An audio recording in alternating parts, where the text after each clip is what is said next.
Hi, excuse the mess on the desk here. I was just working on something and it occurred to me maybe I should film it because it might be something that people are unaware of. So I am working with this die right now, the memory box one. Here I just ran it through with some pearlescent paper that I had. And then I was going to pop out the thing. So what I've done is, so here's a card that I made. In blues because my son has blues as his favorite color. So anyways, I thought I would do that. So I just did some inlay. So I basically cut it in a bunch of, so this came out of the white background one. And then here's all the different shades of blue that I used. So I just cut them and I peeled different ones and I put them back together kind of like a puzzle. So what I do when I do this, or if I do this when I'm doing any sort of inlay, so it works great with different florals and things like that. In fact, I have on the side of my desk right here, this one that I was going to do the same thing with in some different colors and then inlay it in. I just haven't got to that one yet.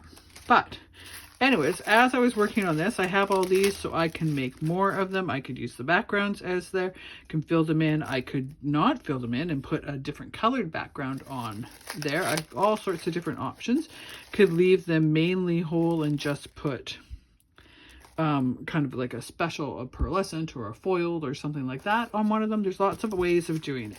But one of the ways I do to keep track of everything, as you can see, is use this stuff, which is press and seal. So I love the press and seal because it just comes in a roll like this. You can reuse it over and over and over again. When you take off, it's not sticky in terms of, you won't leave adhesive or a residue on there. But when you do press it on something and do it, it does kind of cling to it. So you can see then now it clings and you have to kind of, but it doesn't leave anything yucky kind of on the back. So anyways, I like to use that. So what I have done is once I cut it out, because I want to keep track of all these little pieces and I don't want to have to put them all in a little baggie or something like that and then sort them out later, I just try to press it fairly well on here. So hopefully it's got a fairly good bond so that when I start to peel it, now I'm going to have to use my little die pick thing here to loosen it, especially because you're pressing down to try to get it to fit, right? So as you go, if you go slowly, and then I just kind of look, and anywhere that needs a little pop with this, I do it to try to get it to stay as much, just a little poke every now and then, get it to release from the die. And again, this die in particular, because I've been pressing on it to try to get a good seal so I don't lose too many letters. And if you do lose them, you can, you know, if one stays in the die, you can always put it back in later, but as many of them as you can get, because I am going to peel off the back later to use. So I'm just kind of going like this. Always just kind of release it. Let's see how we're going here. Pretty good for the most part. Let's see. This one can release a little bit more. Some of the words have more holes in them than others. So let's see if we can get, there we go. So now it all came off the die, even the little dots for the eyes and stuff, which is lovely, except for this one little dot right here. I can see didn't, but you can see where it goes. So you can still put it on there. And because I'm going to take this whole backing off, I can just put the dot if I want on there. And then I'll have it and I won't lose it.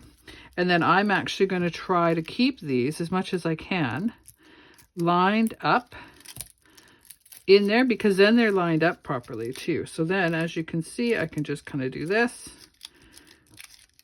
and lost the Y, which is all right. So if I really want to keep it lined up, some of them more so than others I do, I can just put it back in, which is exactly what I'll do on the card front, and then just kind of hold it to go back a little bit because it peeled a little bit. I have to get these innards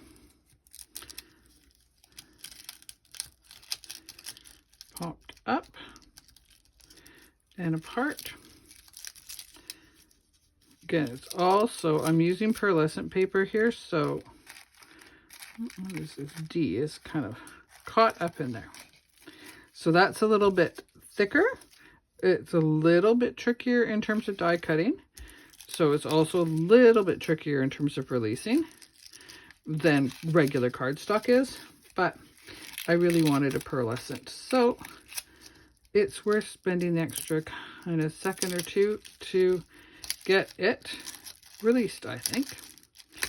It's not that hard. You can see it's coming pretty good. And like I said, it's not the end of the world if they're not all lined up.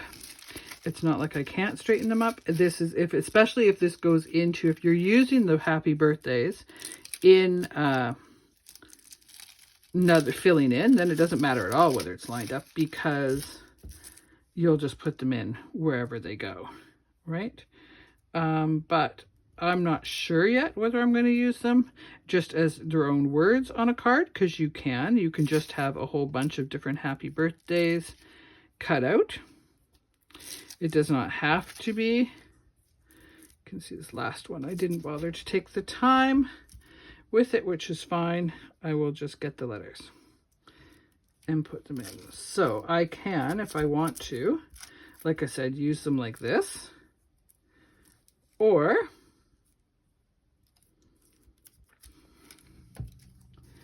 oh, excuse me for my dog barking.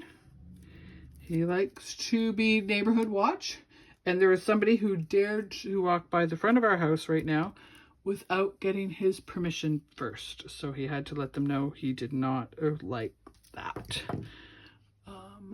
But he will let them continue on their journey, but they better do better next time.